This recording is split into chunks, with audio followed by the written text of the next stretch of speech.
Rightio guys, Rex was busy last night and boom, look at that. Lots going on. All our custom stuff looks to be pretty good.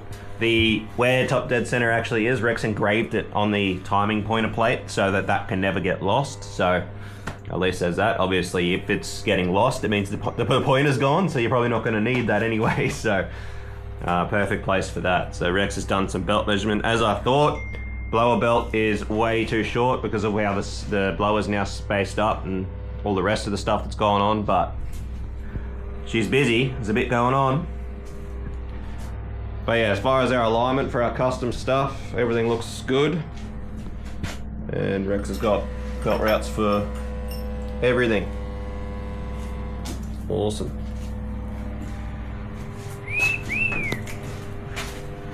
Yeehaw. How good. About bloody time. Doesn't look like, I suppose that's a lie, it does look like a lot, but I've got to tell you, the work that has gone in to get this to this point, and to know that it goes in the car and clears everything, and know that everything's sort of going to work is, yeah. It's been a long road, and a lot of work. So ice coils, these covers still have to, these aren't the exact covers that we'll be running. They are going back and we're either getting new ones or these are getting modified. Because what we originally thought when we started would be that a dry sump would have some sort of way to modulate vacuum or to regulate vacuum like a vacuum pump does, but we've since learned this pump does not do that, so that we're, you know, and plus with boost there is going to be some pressure, crankcase pressure, even though we have scavenge and a 4-stage dry sump, there is still going to be some crankcase pressure happening. So we needed some sort of breather, which we didn't think at the time that we ordered the covers, so the covers either have to get modified to have breathers or they're going to make new ones for us, either or. Yeah, it was a bit of a misunderstanding on my part about how dry sumps work. I had assumed that they sort of acted like a vacuum pump as well. Sort of makes sense. I had to think about it, and I think, yeah, if you've got a scavenge pump that's got to move basically fluid, and oil is quite thick fluid, so I think you can't have the tolerances aren't tight enough to just suck air on its own like a vacuum pump does. So that was just bit of a misunderstanding on my part, because obviously we haven't had anything to do with dry sumps before, so we're still learning as we go. Always learning. Yeah, you are. How good. Look at that. Oh. Boy, oh boy, look at that. Alright. Yeah, that's it. Time to get some photos. We've got 790s, but we don't have any 950. We've either got 90 or 82, which is... That's a fair bit of spread. Yeah, it's 300,000 much. So yeah, Rex just finalising our push rod lengths for our head the head that's just gone on. So yeah, fairly complicated. Not as simple as it seems, obviously. You know, this is just an example of one of the things that has to happen when building an engine like this, which is, I suppose, the difference between, you know, realistically chucking like a stock bottom shitter together or something versus actually building an engine like this where everything's everything. Like even as much as like a push rod length, the push rod's obviously sold as a length, but that length isn't actually realistically the length from tip to tip because of the ball end, so you have to take that into account. Then you have to take into account what the preload is on the lifter. However, the preload on the lifter isn't exactly the preload on the bolt because you've got rocker ratios to work out or in play as well. But then because your bolt's not at one end of the rocker, your bolt's in the center, you got to work out your ratio from obviously your spring end to your push rod end, and then the ratio from the spring end to the bolt end and vice versa, so you can work out what the actual preload or distance you're putting on the bolt is putting what preload that's actually putting on the lifter. And then because these are short travel lifters, these Johnson tie bar are a short travel lifter, there is only a small window to work with. So you can't, it's not like a regular LS7 lifter where there's heaps of plunger and heaps of room, and you know, you can get that pretty wrong and still be right, whereas these things, they've got to be pretty bang on. So just a lot of calculations, things like that. And then obviously more of that happens with springs and everything else. Everything that goes into something like this is all very carefully measured and calculated, which is not to say that all engines are, but it's just obviously something like this where your push rods, for example, have to be so spot on versus if you're just putting a cam kit together for a stock bottom LS or something like that, where you can buy push rods in 25 thou increments, and it's pretty easy to get them pretty right. Anyway, just thought I'd show you a bit of that. Anyway. Yeah, looking awesome. Obviously we've got blower back off now. I don't think there's any other reason we should have to have this dummy back together until it goes in the car and goes together properly. Obviously we're not going to have the blower and everything mounted to the engine to get it in the car. Heck no. Big old crane. So yeah, we just had it all dummied together for some photos and some footage, which hopefully you enjoyed. But no.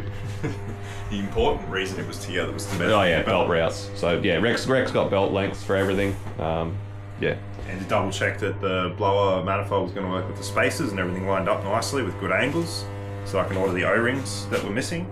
Yeah, checking for bolt lengths for intake bolts and stuff that I had to order. Heaps of stuff that I had to try and check. Bit on. Yeah, check as much as I can. Just remember before, like we checked the core covers, I need to order bolts for those because they're actually quite long. We don't have anything. Yep. Yeah, it's dumbing up to make Did they not come with any? Okay, fair enough. That's all right. So the other thing is, because of the way the oil lines work out and how close the oil pump is to the alternator, and then this line from the scavenge stages going back to the reservoir is AN16, which is quite hefty. Anyone who's done AN lines before, an AN16 braided line does not have exactly a great bend radius, and there's not a lot of room to move, particularly with this being so short. Our res is about here, so it's only a short shot up to the res from the scavenge section. So we have to be pretty careful as far as this oil pump. It does have to be pretty well where we've mounted it to do all our dumbing up and make all our plumbing, because if you move it, it changes the angle of this quite a bit, and that drastic change in angle does not help or suit or work with the AN16, the really short AN16 line we have to make. So even as much as that had to be mounted there, and then with the mandrel and the drive gear had to be carefully measured so we can get a belt length that is going to work with where this pump's mounted. Like obviously we have a little bit of room to move to get belts tight and as belts stretch, etc. like that. Although I don't think these belts are meant to stretch at all. Yeah, I don't think that one will stretch very much. Yeah, so, but yeah, if there's a bit of room to move to get it tight, we'll do whatever we have to do, but realistically it has to be pretty close to where it is now. So Rex had to carefully get a belt measurement for that. This is an 8mm cog drive, the same as the blower. It's essentially going to be just a half-width mini blower belt. So Yep. it shouldn't be stretched. Shouldn't stretch. But yeah, pretty stoked that my water pump idler, everything's worked out great. The pump mount, even incorporating an idler pulley to get our crank rotation on the belt, has worked out quite well. Quietly pretty stoked on my ability to. And both of these realistically were, 3D designed, printed, prototyped, and CNC'd within the space of like 2 weeks. So Yeah, and you had to do it once. yeah, and both of them, I got right the first go, really. As far as, obviously, I didn't do this all in one hit. There was a couple of different things I did first before I 3D printed the first complete mount, but by the time I 3D printed the complete mount, I only had to do it the one time, and then this thing was actually CNC'd before I had even finished printing the complete mount because we were in such a rush, and very lucky that I got that right. So huge big thanks to Scotty. They're at SP Automotive Engineering in Brendale, our machine shop, our machinist. He is the bloke that did the CNCing, and he did it on that much notice. Super quick, awesome job. So huge thanks to Scotty. We wouldn't have been able to do it without his help. And yeah, there's been a lot of help from a lot of different companies to get this to this point and get it all working. Joe at Joe Blow Speed Shop. Huge thanks to Joe. Huge thanks to Scotty at SP Automotive Engineering. Huge thanks to Troy Worsley, who sold us quite a lot of the parts we needed. Huge thanks to Aaron Tremaine at Tremaniac. He sorted the heads out and sort of has helped us a lot along the way with the heads. So yeah. We have learnt George at Racemax Direct as well.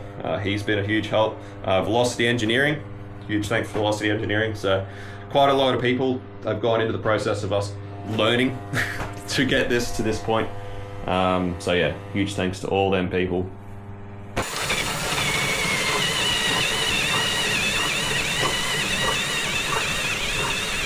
Alright guys, so we've got our other fitting with the charge port, which has been drilled and tapped for a 1/8, and it works perfectly. So, for anyone playing at home, for reference, this is a solution that works. So, our pressure sensor will go in there to be a 500 PSI pressure sensor from Raceworks, so yeehaw.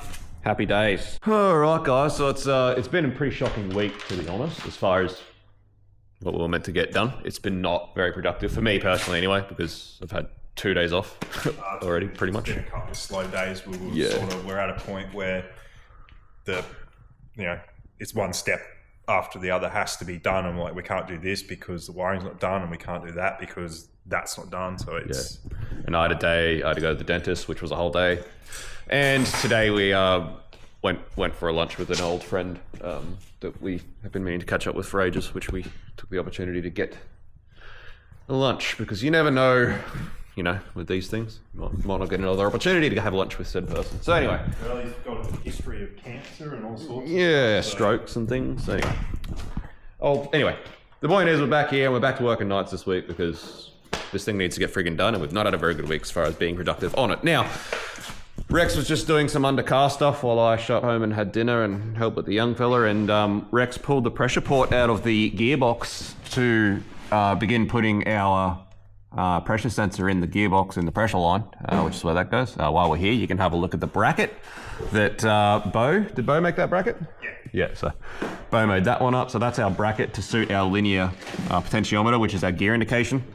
So like I said, it didn't quite work because of the way this shifter mounts to the box. The one that came with the sensor didn't quite work, so Bo had to make that one. So that's awesome. Just doing checks, line cleanouts, tightening up things. Like we're sort of at a point with this thing now where obviously I've still got a bit of wiring left to go, which I'm still working through, but we're ready to get this engine in, obviously, which means converter in, engine in, start getting things together. So it's at that point where we need to start cleaning out, tightening, buttoning things up as we're going. And hopefully have this thing together pretty soon. Our new radiator is due to be out here on Sunday. So whether it gets dropped on Sunday or whether we shoot over and pick it up on Monday, either or, hopefully early next week, we're sort of getting to a point where we're ready to start powering this thing up and hearing some noise. That'd be sick. So that's what we're working towards anyway. And because of the way this week's gone, we're back here working nights for the rest of the week to try and make up that time and get it to that point for when that radiator does get here. All right, so Rex just blew out the power steering hard lines, make sure they're all cleaned out, and the owner sent him the photos of the sand and stuff in the box, and he wants us to drop the pan and have a look, although we don't expect to find anything in the pan. It's one of those things. Obviously, these guys have built a lot of gearboxes. So we think it would have just been that bung wouldn't have been taken out when it was cleaned out. We don't believe that it would have not been cleaned out. That doesn't make any sense. Just would have been that bung, so we don't expect to find anything else in the pan, but owner wants to pull it off anyway, so we will. So as well as all that, the push rods have arrived. Rex has checked them all. They're looking great as far as our lash and everything. It's all looking good with the push rods we ordered, so that's good stuff. As well as the belt for our dry sump kit. Rex reckons it could have potentially even gone one size bigger, but we're pretty certain it's going to work and it's going to be the right angles for what we want to do. So happy with that. And the blower belt is on order. It's on the way, waiting for a blower belt. It ended up having to be ordered from some other special company. Rex sorted that out for us. So that's all sorted. It's on the way. Hopefully see it pretty soon. Sensor worked out bloody beautiful. It's nice to know that, you can do that with them. Oops. Yeah, anyway, so while Rex got the car up and we're doing stuff under the car, I've still got to make the actual gearbox loom for the breakout on the main loom on the engine harness. So this is our gearbox breakout here, and that goes down to all of our sensors on the gearbox as well as obviously our trans brake. So I still have to make that, and it's the perfect opportunity for me to do that while the car's up in the air. So yeah, now that I've had like a good four days off wiring, got to obviously get back into it and hopefully finish it all off now this next couple of days, and hopefully do it all without losing my sanity. All right, hands off. Look at that. Hubba. Red hot, but it appears to be clean. I can't see nothing that's really... Yeah, it's in my hair now. Yeah, it's good for your hair. Makes it really soft. Oh, yeah, that's that trans brake wire. So that dipstick goes. Yeah, so full is not full. You've definitely. Yeah. Anyway, I did check that before. Yep. Without taking the pan off, but yeah. Yep. Trans brake runs through there. Happy days. Yeah, anyway, I'll get some photos, but that looks all pretty good. Alright, so that is a little breakout where it goes into the main loom, and that's where it goes down to the box. So stuff to obviously terminate them. But it is getting very late. It's about 11 o'clock now, and it is freezing cold. So cold tonight. So go home, get some sleep. Hope to have a better day tomorrow as far as just getting stuff done. We have nothing on tomorrow outside of just working. So yeah, rather than like pull an all-nighter and have no sleep and be a zombie tomorrow, I'll go home, get warm, have some sleep. Come in tomorrow ready for a big day of getting a heap done. Alright guys, as you can probably see, it's nighttime. Back here, it's been a freaking day. I've sold my bike I sold my bike, so I had to spend the whole day, which I didn't plan on spending the whole day, but it took that long to get it all back to stock, put all the stock stuff back on and clean it up and stuff. So that was my day. Bo's busy doing yeehaw BNS things. And so Rex has been basically trying to get this sorted by himself to get it in the car. And wouldn't you know, but hey, every freaking thing we try and put on this thing is somehow customized or modified or something to get it to fit. So the engine mounts are the latest thing. Rex had to modify the engine mounts to suit. Obviously we hadn't had them on the actual block yet. They've always been on a dummy block. And so the other side, Rex had to modify the block. And on this side, well, both of them actually had to modify the actual mount from Rod Shop so that it wouldn't hit the bolt when it sat right down. Because obviously the way that we are building this, and with this big frickin' blower on the top of it, we need it sat down as far as we could. And when it was sat down, the actual mount would hit the bolt head. So Rex had to modify that as well. Yeah. Who'd have thought? Just going to keep modifying things left, right, and center. Anyway, the belt that actually came with the Rod Shop Highman accessory setup actually, surprisingly enough, fits really well. So I can't believe it. Probably the difference in having this idler. Yeah, I don't know. It's weird that it fits. I guess having this where it is instead of where it would normally be, and then I guess the ATI balancer, not a normal size balancer. No, it's stock size. It's just maybe the distance you saved on this small pulley. Yeah, instead of the water pump, then this being here instead of up here. Yeah, and not having to. Yeah, I don't know. Yeah, because it's just weird. Your normal idler for your. Oh, I suppose it's probably not far off where the normal idler would be. For your power steering bracket. Alt bracket, I should say. Anyway, I don't know, whatever. It freaking works. It's been such a long day. Brain's frazzled. It's like the only thing so far that there's just work. Happily yeah. by accident. Anyway. Yeah, and we got onto Whipple about some stuff. And just, we really wanted to talk to them about basically the maximum blower speed. And after talking to Whipple, figuring out a few things, doing some calculations on this drive setup, we're a bit worried actually that this is going to make way too much power the way it is. So Rex did some calculations, and it almost seems like with the drive setup, what we're going to be doing is we're essentially going to have the blower maxed out, and they reckon it's a 2,000 horsepower blower. So that puts us way further up than we really wanted it to be. But that being said, from the videos that I've seen or received from what the setup came off, because obviously the customer bought the blower setup secondhand, it did have this pulley setup on it. This is what they were running, was this Gilmer setup. So I don't know. We'll see, I guess. We'll see how close Rex's calculations are, and we'll find out, I guess. But we do have the 12 rib that also comes with the blower, which has the same size drive pulley on the 12 rib.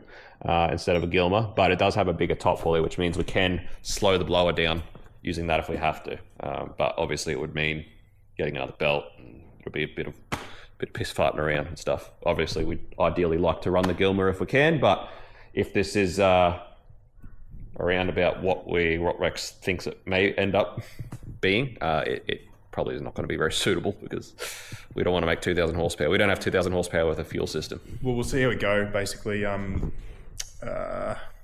Whipple says that that's a 1,600 horsepower blower.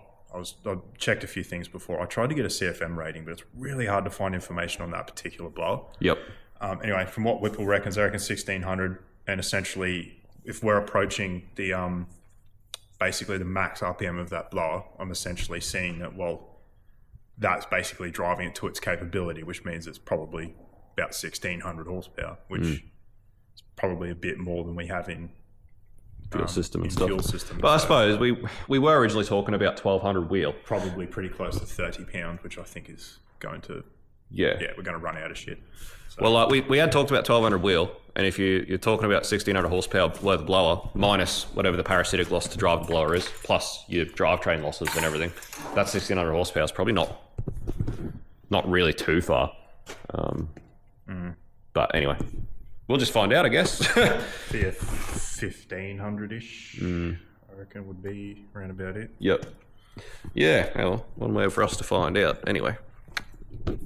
All that being said, personally, I reckon the way this thing's going to be with this blower, with this amount of cubes, with this converter, being a street car, I do not think we really need to be pushing it much more than 4 figures. I think you know that 1000 wheel horsepower is going to be savage.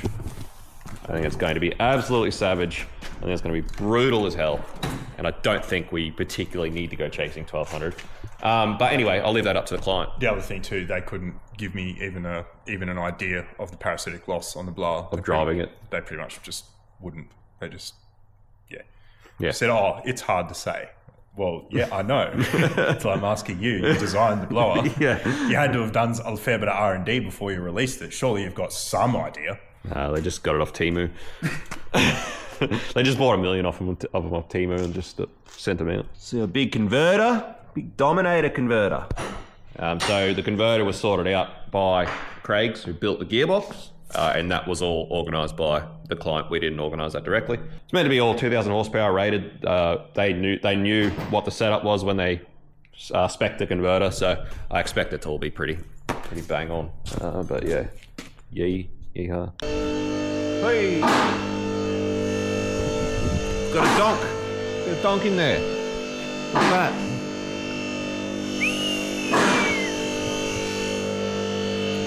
Yeah.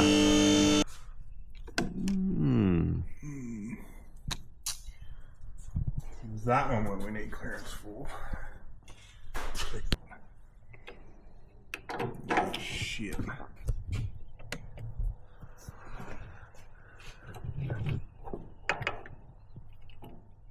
Once again, a huge shout out to Velocity Engineering for getting that sorted for us, because you can see how tight that is. Rex actually ended up, I don't know if he filmed it or said anything about it, but Rex actually ended up having to like manipulate the rack and move it around to try and get a little bit extra clearance from the fitting, just for legality's sake. Obviously everything it's meant to be 10 mil apart, but yeah, had to move some things around just to even get the extra room we needed from the fitting. So it is tight like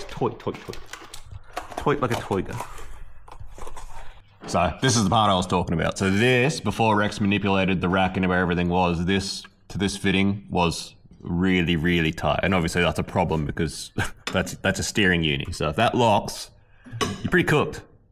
You're going off into the grass or wherever you pointed. There's no changing. So Rex manipulated the rack and moved it around, and now there's a finger width in there. You can get a finger in there. So get it fingered, which is happy days. Very nice. So anyway, we'll keep clamming things together, but I guess mainly at this point I've got a heap more wiring to finish, and Rex and Bo got a fair bit more plumbing to finish, I guess. Now that there's a motor in there, we'll each finish our respective things that we've got to finish, and yeah, hopefully get this thing powered up soon. Still a lot of work to go. It's just, there's so much freaking work in everything on this car. Every damn thing. All right, guys, so motor's coming back out. Yeehaw. So, as we were just talking about, this banjo bolt, where it's very, very, very tight. And as we were just talking about, the dummy block is slightly different to what ended up happening with this block, and we've had to modify a few things to get this to sit down and everything else. And the banjo bolt is essentially touching the sump bolt there. I don't know if you can see it on the camera, but it's really tight. Got the torch for a minute. So there you go. There you can see it. So you can see where that banjo bolt's literally touching that sump bolt, and that's the one low profile sump bolt, and that's where it would normally go, because normally where that banjo would be another fitting, and that's normally where that bolt would go, so that the fitting block could go on the sump.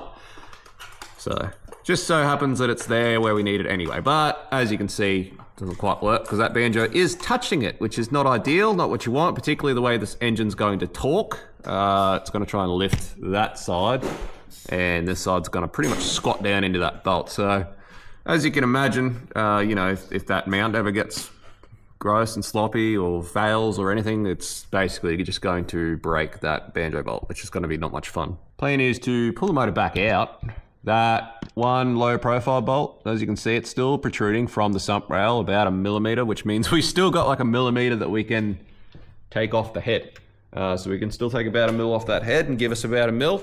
And while it's out, the way that banjo bolt is, now that it's tight and everything else, like the side that's pointing up at the sump, we're just going to chamfer that down quite a bit and just try and give us, if we can get 4 mil, that's enough. Like this is how tight this whole setup is. Everything's so, that's what we're working with, is, you know, trying to get 2-3 mil out of this just to get some clearance and make sure that this is going to work properly. Yeah, it's one of those things. These custom cars, it's not like big Lego. It doesn't all just bolt together. Everything is just millimeters this, millimeter that, and it is. Things on this build, if we had to massage by millimeters to get millimeters. Yeah, literally not a single. Oh yeah, I can't think of a single thing on this car that's just gone together. Only thing that bolted up was that belt.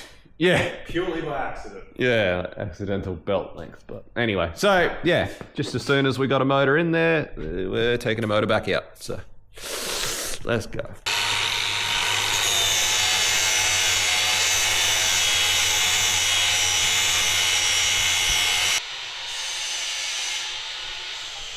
Yeah, that's as much as you can take off that while still getting an Allen key. And I don't know if the camera's even picking that up. This camera's just not really that good. I reckon we'll get it in. Yeah, good luck to whoever has to get it I out. don't want to be the person who has to try and get it out. Cool. All right, that's a bit better, a bit more flusheroony. So get it back in, and that's pretty much the room we got, because we can't take any more off anything else. And without a major redesign and complete change of parts and other stuff that's going on, that it is what it is. Yeah. Onsong machine shop.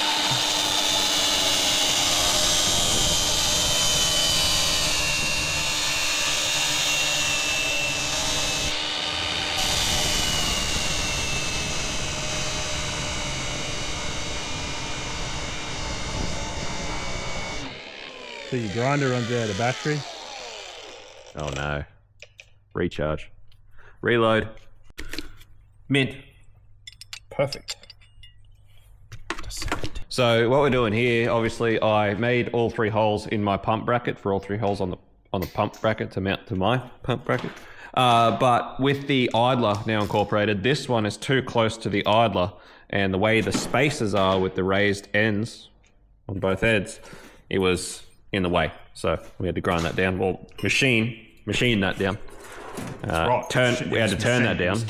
Turn down, so that it doesn't have the little extra bits on the end, so that the spacer doesn't hit the idler. So that way we can put the 3rd bolt in. Because with the belt on, it does, might be a bit hard to see, but she does. Yeah, I can't get it in there, but it does flex a little bit. So we did want to have this 3rd bolt in there just to hold the pump a bit more steady, keep everything a bit more rigid. Motor's in. So after all that, me talking about how last night I was going to go home and get ready for today being a big day of doing heaps of stuff, this didn't really end up being that big of a day, at least for me anyway.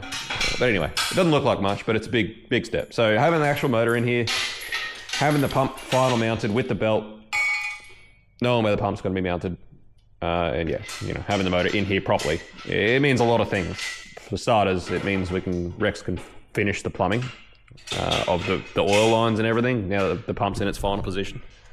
It means that I can, not that I have any shortage of wiring to do, but I can terminate the engine loom now. We can put the blower manifold on with the sensors in the back of it, and I can do the final termination of the engine plugs, which I've been waiting for to get the engine in so that I can make sure that they are right.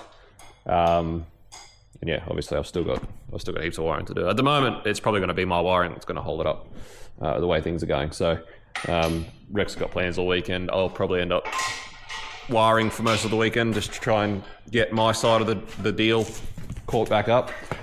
But yeah, it's a big step forward. We'll have a radiator by Monday. So if I wire all weekend, by the time we get a radiator Monday, hopefully we're getting pretty close. Obviously, there's still going to be water lines and stuff to make and things like that, but hopefully, yeah. Start of next week, maybe. Starting to power things up and check a few things and starting to move in that direction. But man, what a job. What a huge, yeah. I'm excited to see it all in here with the blower and everything all together, because the amount of work that's gone into just what's going on here and how fast it's all actually happened for how much work it's been is it's a pretty big deal. So yeah, big deal. Anyway, it's moving along. We're getting there. It only takes a couple of minutes on the laptop, punch a few keys in and design a part. And You just send it away and then it pops out of the machine. You just buy what you need and it bolts in. Hey, that's all it is. That's all it is. Just buy what you want off the shelf and you just bolt it up and you just go. That's how it works. Fuck yeah. Easy, mate. Easy, mate.